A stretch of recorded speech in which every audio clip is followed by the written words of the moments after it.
Hello everyone, నమస్తే అండి. వీడియోలోకి వెళ్ళబోయే ముందు ఒక చిన్న రిక్వెస్ట్. ఈ వీడియో మీకు నచ్చినట్లయితే లైక్ చేయండి అని షేర్ చేయండి. మరిన్ని ఇంట్రెస్టింగ్ టాపిక్స్ కోసం మన ఛానల్ని సబ్స్క్రైబ్ చేసుకోండి. బ్రిటిష్ పాలన నుంచి విముక్తి లభించిన రోజునే మనం ఇండిపెండెన్స్ డే జరుపుకోవడం మనకు ఆనవాయితీగా వస్తుంది.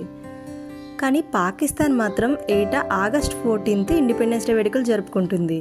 ఇండిపెండెన్స్ డే వచ్చే సమయానికి రెండు దేశాలు కలిసే ఉన్నాయి కదా.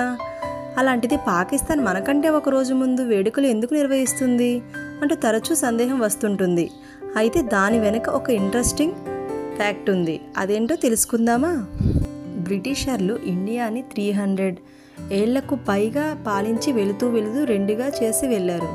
దీంతో పాకిస్తాన్ అనే కొత్త దేశం పుట్టుకొచ్చింది.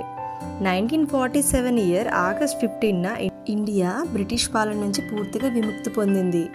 మన పొరుగు దేశమైన పాకిస్తాన్ మాత్రం తన ఇండిపెండెన్స్ డేని భారతదేశానికి ఒక్కరోజు ముందు జరుపుకుంటూ వస్తుంది.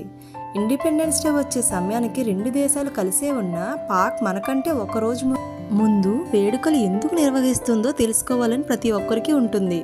అందుకు కారణం ఏమిటంటే బ్రిటిష్ భారత్ చివరి వైస్రాయ్, భారతదేశ మొదటి గవర్నర్ జనరల్ అయిన లార్డ్ మౌంట్ బాటన్ పాకిస్తాన్ పరిపాలన అధికారాన్ని మహమ్మద్ అలీ జిన్నాకు ఆగస్ట్ 14న 1947న కరాచీలో బదిలీ చేశారు. ఇండియా, పాకిస్తాన్ ఇండిపెండెన్స్ డే దేశాలుగా మారే తేదీ ఆగస్ట్ 15 కాగా తమకు ఆగస్ట్ 14న అధికార మార్పిడి జరిగినందుకు పాక్ ఆ రోజునే ఇండిపెండెన్స్ డే స్వీకరించింది. అప్పటి నుంచి ఆగస్ట్ 14నే పాక్లో ఇండిపెండెన్స్ డే వేడుకలు జరుపుకుంటున్నారు. దీనికి మరో కారణము ఉంది. Indian standard time Pakistan time కంటే 30 మినిట్స్ ముందుంటుంది.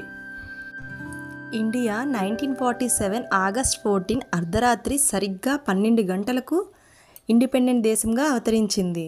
దీని ప్రకారం చూస్తే పాకిస్తాన్లో అప్పుడు సమయంలో ఆగస్ట్ 14న నైట్ 11:30 అయింది. అందుకే పాకిస్తాన్లో ఇండిపెండెన్స్ డే వేడుకలు ఆగస్ట్ 14నే జరుపుకుంటారు. అంతేనండి. Thank you for watching this video. Thank you.